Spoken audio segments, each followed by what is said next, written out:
Types of mixture like solutions हमने discuss किया, solution की प्रॉपर्टीज डिस्कस की, then we discussed about suspension and then we discussed about colloids. हमने इन सब की प्रॉपर्टीज डिस्कस की थी जिसको कि हम टैबुलेट फॉर्म में भी बाद में देखेंगे। In this part we will discuss about various separation technique कि जो मिक्सचर्स होते हैं उनके वेरियस कंपोनेंट्स को हम कैसे सेपरेट कर सकते हैं। एक चीज जो मैंने बताया था that they are various component of mixtures. Mixtures जो होते हैं they are made up of solvent plus solute. अब इन पार्ट्स को अलग अलग करने के लिए कुछ सेपरेशन टेक्निक्स जो हम यूज कर सकते हैं, they are like evaporation, centrifugation, sublimation, chromatography. इसके अलावा और टेक्निक्स जो हैं वो हम नेक्स्ट पार्ट में डिस्कस करेंगे। सबसे पहले इवेपोरेशन क्या होता है, इसके लिए एक एक्सपेरिमेंट हम करते हैं। जैसे how can we obtain coloured component dye from blue black ink. अगर आपको ब्लू ब्लैक इंक से कलर्ड कंपोनेंट अलग करना है तो आप किस प्रोसेस को यूज करोगे, तो हम एक एक्सपेरिमेंट करेंगे एंड वो एक्सपेरिमेंट होगा using the process of evaporation. Okay, so this is the process we are using. इसमें हम क्या कर रहे हैं, एक बीकर लेते हैं जिसमें हम वाटर भर लेते हैं, दिस इज अ बीकर, और एक watch glass, this is watch glass, एक प्लेट की तरह, जैसे शीशे की प्लेट होती है छोटी, बीकर के माउथ के साइज ताकि उसे कवर कर ले, उसके ऊपर हम उस डाई को रखते हैं।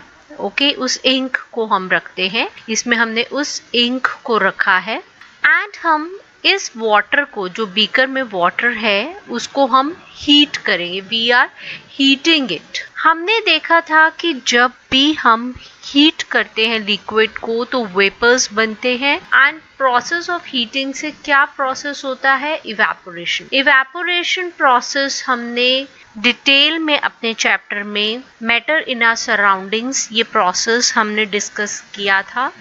You can see that video, the link is given above. And जब हम हीटिंग कर रहे हैं, बिकॉज हम इंक को डायरेक्टली हीट नहीं कर रहे हैं यहाँ पे, जब हम हीटिंग कर रहे हैं तो वी विल सी दैट यहाँ पे कुछ ऊपर वेपर्स जो हैं वो बनते हैं, वेपर्स उड़ते हुए नजर आएंगे। और एक टाइम आएगा जब वॉच ग्लास में जो अमाउंट होगा इंक का, जो हमने डाला था, जो वॉल्यूम होगा वो कम होगा और यहाँ पे एक पैच सा नजर आएगा और उसका जो कंपोनेंट जो होगा, लिक्विड कंपोनेंट, वो सारा उड़ गया होगा। वो कैसे उड़ गया, वो उड़ गया बिकॉज ऑफ द इवेपोरेशन। तो हमारा ऑब्जर्वेशन यही है कि ink it is a mixture of a dye in water.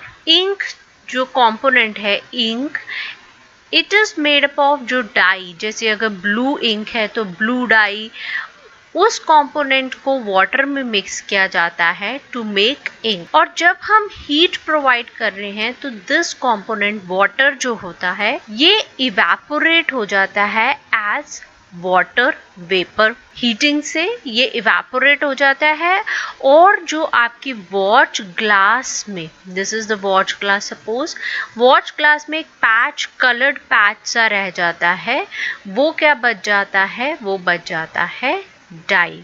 So we can separate the volatile component. Volatile component क्या होता है? Volatile component होता है जो उड़ जाता है on heating, जो volatile होता है on heating। यहाँ पे क्या है? This is ink. Ink हमने कहा ink is a mixture. Mixture of what? Mixture of water and dye. तो dye is solute here. And water जो आपका है volatile component, that is solvent. तो वॉलेटाइल कंपोनेंट है यहाँ पे सॉल्वेंट, वो उड़ जाता है फ्रॉम इट्स नॉन वॉलेटाइल, जो नहीं उड़ता हीटिंग पे, that is solute. And what is solute here? Dye, by the method of evaporation. तो क्या किया, जैसे ही हमने मिक्सचर, जो कि मिक्सचर है यहाँ पे कौन सा मिक्सचर है, इंक का मिक्सचर है, उसको हमने हीट प्रोवाइड किया, this is sine of heat. तो इवेपोरेशन होगा जिसमें मिक्सचर जो डाई प्लस वाटर यानी कि इंक जो है, इसमें डाई नॉन वॉलेटाइल है, ये तो नहीं उड़ेगा हीटिंग पे। वॉलेटाइल कंपोनेंट जो होता है वो उड़ जाता है, वॉलेटाइल कंपोनेंट वो उड़ जाएगा एंड इसीलिए वाटर जो होगा वो उड़ जाएगा एज स्टीम। ठीक है, वाटर जो है वो उड़ जाएगा एज स्टीम।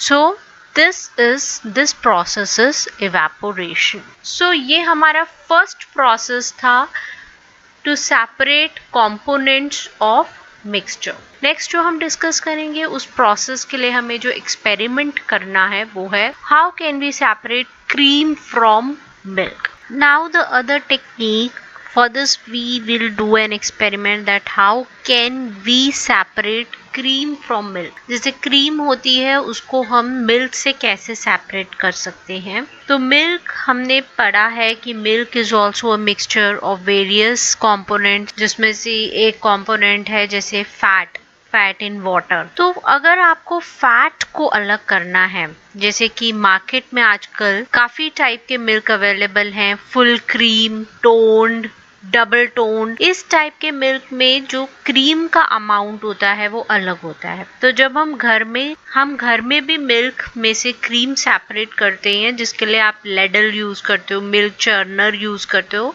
तो वो प्रोसेस किस के ऊपर बेस्ड है, उसका प्रिंसिपल क्या है एंड उस प्रोसेस को क्या कहते हैं. उस प्रोसेस को कहते हैं सेंट्रीफ्यूगेशन.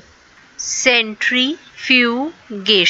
इस प्रोसेस से This process can be used to separate cream from the milk. What we do, हम एक टेस्ट ट्यूब लेते हैं, उसमें हम मिल्क भर देते हैं एंड इस टेस्ट ट्यूब को अब हम एक मशीन में रखेंगे, एक डिवाइस में रखेंगे, जिसे हम कहते हैं सेंट्रीफ्यूग.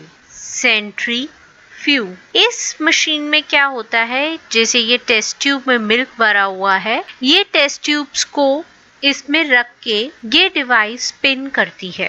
ओके, एंड इसके ऊपर सेंट्रीपिटल फोर्स वर्क करता है and because of this force what happen, cream separate out हो जाती है मिल्क से.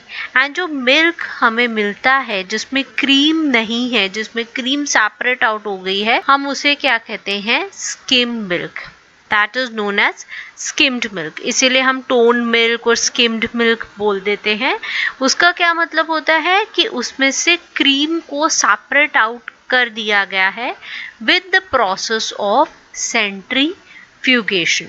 इसमें स्पिनिंग प्रोसेस यूज होता है, सेंट्रीपिटल फोर्स यूज होता है to separate the cream from the milk. What happens? Observation ये है कि समटाइम्स कुछ सॉलिड पार्टिकल्स होते हैं लिक्विड में, वो फिल्टर पेपर से पास नहीं हो सकते.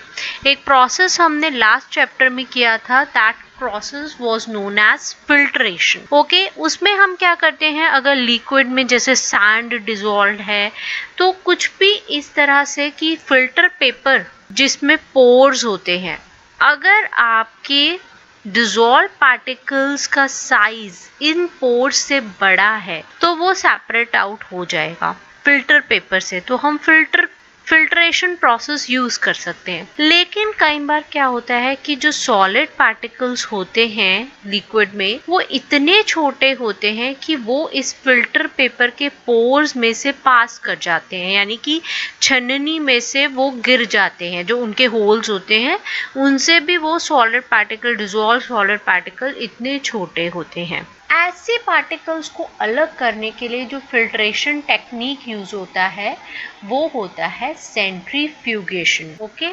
सेंट्रीफ्यूगेशन ही इन पार्टिकल्स को सेपरेट कर सकता है. प्रिंसिपल क्या है, किस प्रिंसिपल पे ये बेस्ड है, वो ये है कि जो डेंसर पार्टिकल्स होते हैं they are force to bottom. जब स्पिन हो रहा है, जब स्पिनिंग प्रोसेस हो रहा है, तो जो डेंसर होते हैं वो नीचे बैठ जाते हैं एंड लाइटर पार्टिकल्स जो होते हैं वो टॉप पे आ जाते हैं जब स्पिनिंग प्रोसेस होता है. तो डेंसर पार्टिकल्स वो नीचे चले जाते हैं एंड लाइटर पार्टिकल्स जो होते हैं वो ऊपर चले जाते हैं. देन एप्लीकेशन क्या है इन सब प्रोसेसेस की, जैसे they are used in diagnostic laboratories में for blood and urine test, centrifugation technique वहाँ यूज होती है for blood and urine test.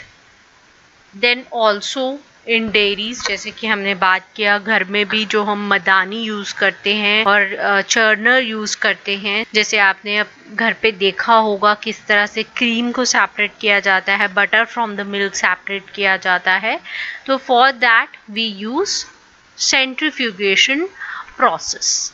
इसके अलावा वॉशिंग मशीन में स्पिनिंग प्रोसेस होता है जिसमें वाटर सेपरेट आउट हो जाता है फ्रॉम वेट क्लोथ्स। जो ऑटोमेटिक वॉशिंग मशीन्स होती हैं उनमें भी ये प्रोसेस यूज होता है जिसमें वेट क्लोथ्स में से वाटर को सेपरेट किया जाता है and that process used is centrifugation.